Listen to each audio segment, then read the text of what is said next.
Welcome to Successful Philanthropy. I'm your host, Jean Shafiroff.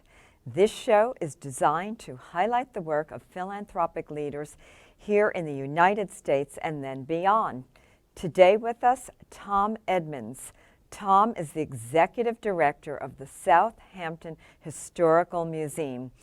Tom, welcome to Successful Philanthropy, and it is so nice to have you here.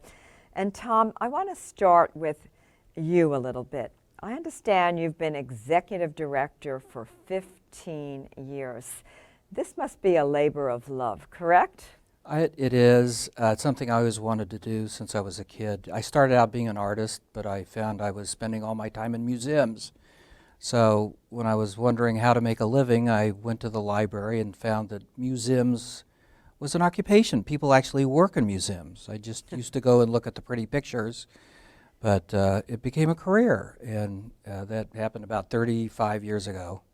You first started in museums 35 years ago. I was at NYU's postgraduate Department of Museum Studies, and what's great about NYU is that it's taught by professionals. The professors actually are working professionals, and I worked with great exhibition designers and got to go behind the scenes of the Whitney, the Natural History Museum, and it was an amazing opportunity where you'd have to do everything.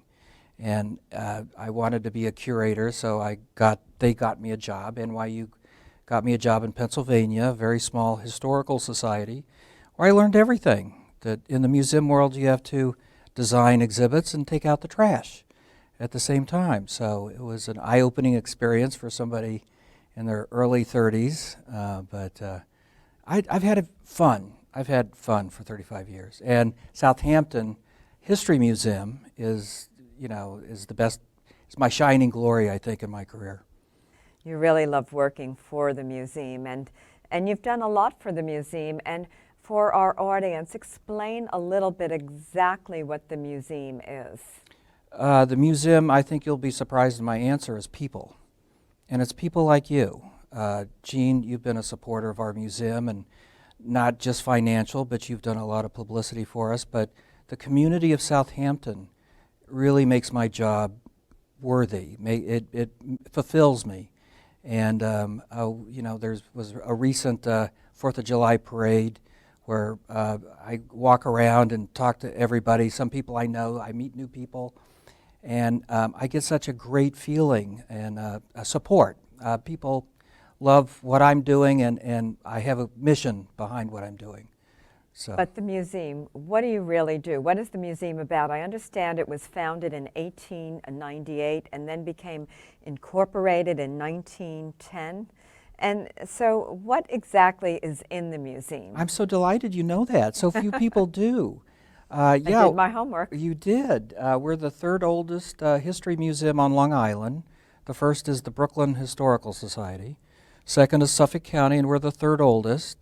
And it was formed by women, which most people don't think of museums, but 70% of our original founding members were women, and they weren't just wives of somebody else. They took out individual membership. So Southampton history is interesting because the resort section that came in the 1870s, lots of people were coming out to get healthy, and Southampton women actually made the community that it is now. So they helped Sam Parrish with the Parrish Art Museum.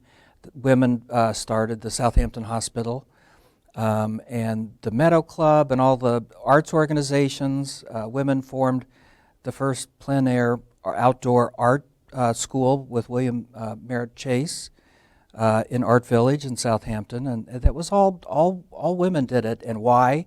Is because men stayed behind in Manhattan making a living, and women were out here pursuing their love, and that was families, how to entertain families. The children and playing tennis and swimming in the ocean was very important. So and then they got involved in community. And they got in community. You're involved with the Southampton Hospital. I have great photographs of women on Job's Lane and booths. They're selling things. They're selling things out of their attic or whatever, but women steered the Southampton Hospital fundraisers, like you do now, right? Well, thank you. Yes, we try. I'm on the board of the Stony Brook Southampton it's called the Southampton Hospital Association, and yes, I love working as a board member and as a former chair of their big gala. I've done that 3 times, but we're here to talk about the Southampton Historical Museum. And tell me, have you ever done, and this may be an idea for an exhibit, all about the women behind the community? I'm glad you brought that out because right now we have a temporary exhibit on women who changed Southampton. And there's 12 women who are basically from Southampton's Gilded Age who funded a lot of projects and did a lot of things. And we had to close it to the public during COVID, but we've created a Zoom lecture on each of those women. And you know, how we were affected by COVID, we went electronic. And so each of these 12 women had a Zoom lecture dedicated to them. And one of those Zoom lectures now has over 50,000 visitors. So wow. When we used to have, we would have had an on-site lecture with Mary Cummings or somebody else on staff giving a lecture, that we would have gotten 30, 40 people, 50,000. Now that you've gone virtual. Yes. So let's talk about what the Southampton Historical Museum did during the pandemic, and how are you chronicling the pandemic? You have records of the 1917 pandemic at the Historical Museum. I've read about them. It's all very interesting and very informative, and also very educational and helpful. So what are you doing, or what did you do during the pandemic to chronicle it? Well, first we panicked.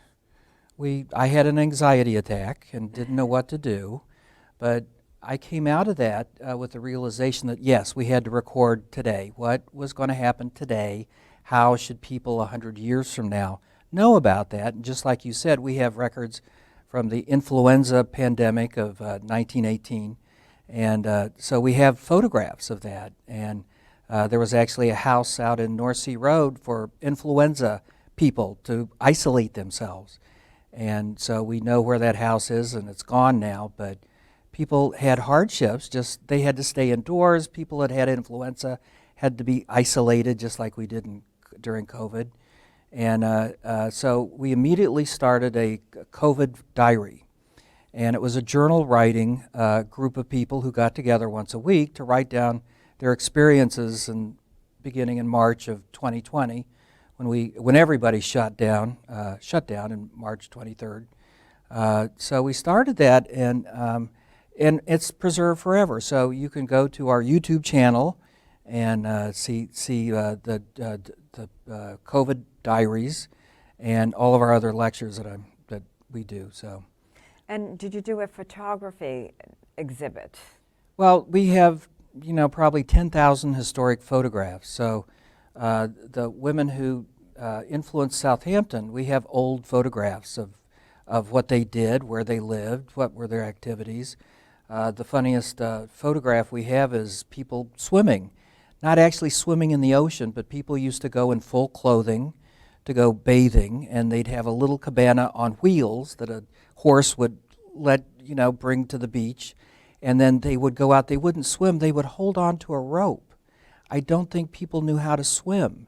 So instead of swimming, because they had lots of wool swimwear, they would hold on to like a rope tow at a ski resort, and drag themselves out and then drag themselves back just to get wet.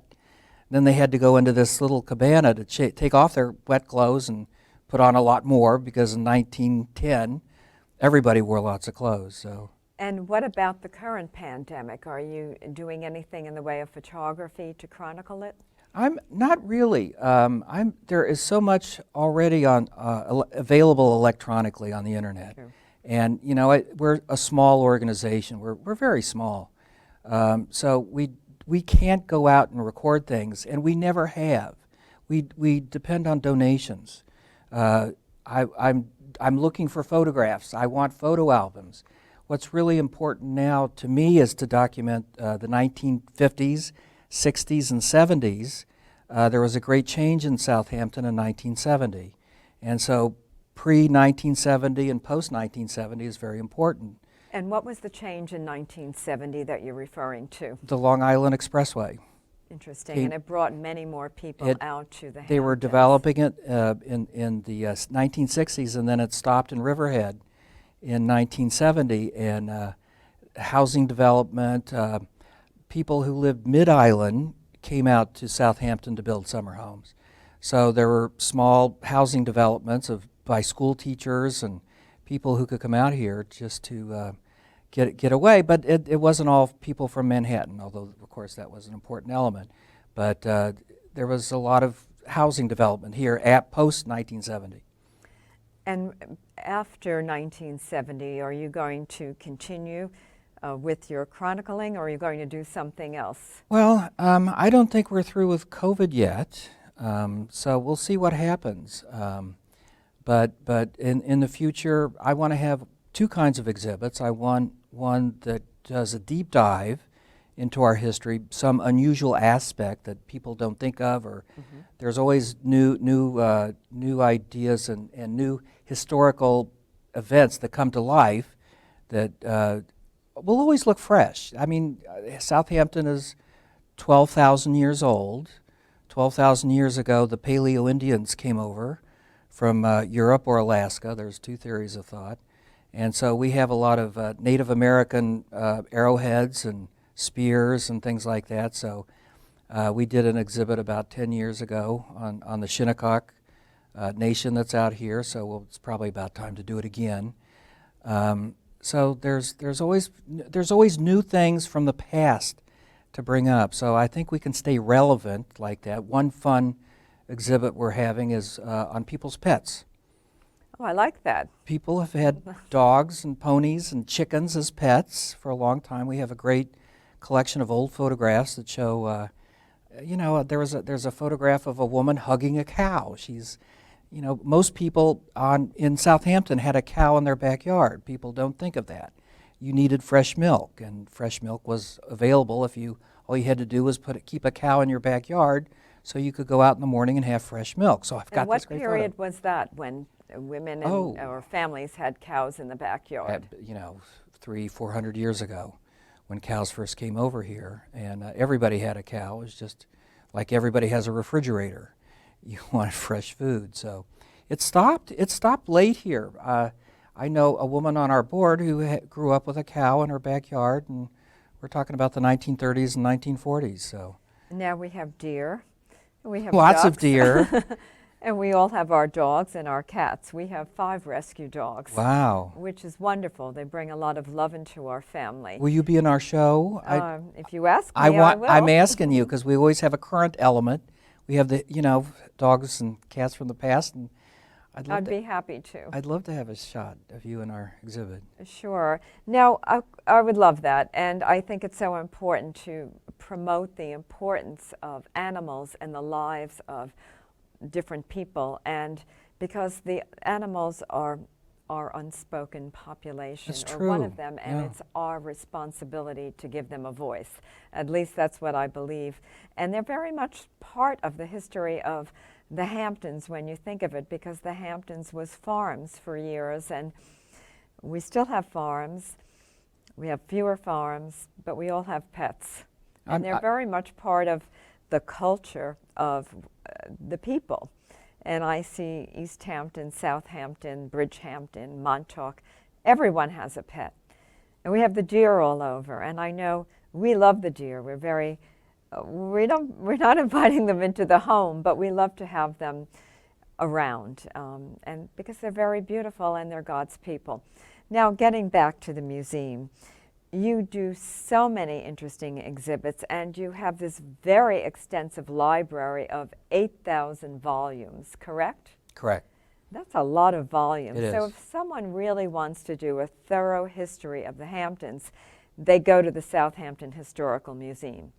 Yes? What I'm proudest of is our primary documents. We have maps and deeds that go back to the 17th century. We have family oral histories that haven't been published, diaries, ledgers, businesses. So It's actually our archive that is the heart of the museum. But we also have books. I was just going through our books and was surprised to find information that I can't find on the internet. That's one thing I have to keep telling myself because I'm always Googling everything. We all are. It's not all on there. It's not. And I just was reminded myself about our book collection. So yes, people come to the museum. School kids come to the museums. They're required. The New York State curriculum requires you to work with primary documents. And primary documents are things that are not published, one of a kind, a whaling log.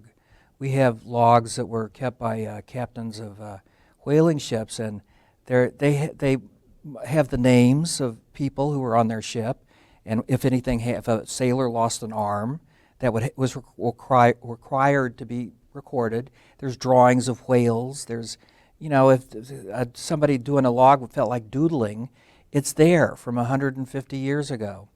So interesting, really, the history of our Hampton community. And for our audience, we are with Tom Edmonds. He's the Executive Director of the Southampton Historical Museum.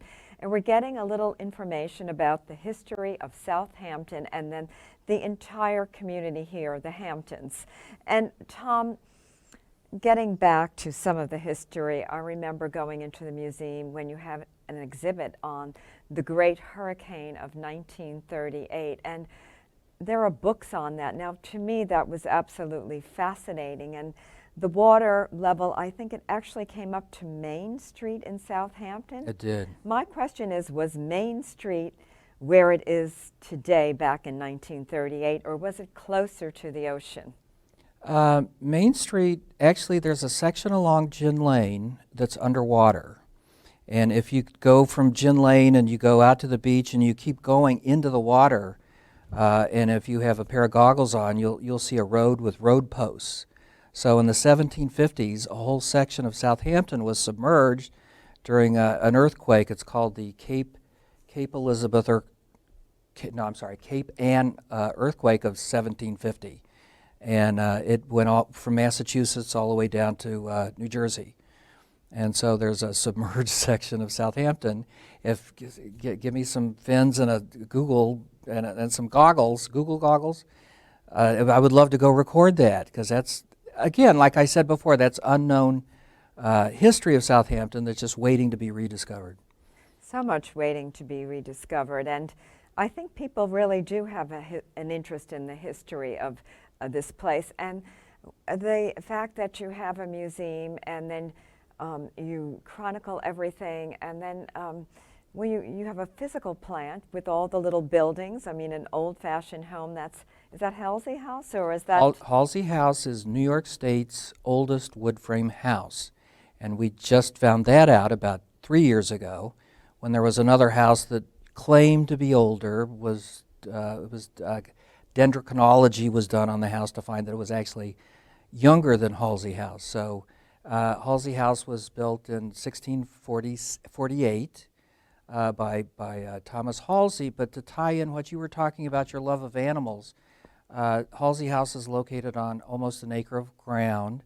And what I noticed over the years were the amount of monarch butterflies that land there. So we've started developing our grounds to attract monarch butterflies. And last January, Halsey House is now a certified monarch butterfly sanctuary. Well, that's fascinating. And I saw my first monarch butterfly yesterday. So I haven't got a lot of time to be outside, and they've probably been here before. But as you know, monarchs are going to take over the beach sometime in September on their way to Mexico. So we have a lot of land. So yes, we have historic buildings. We have 4 separate properties. We have 14 historic buildings we manage. But it's the land that's becoming much more poignant for us. COVID made me realize that outdoors are important to people because everybody had to stay inside. And so our grounds became popular last summer for youth programs. We had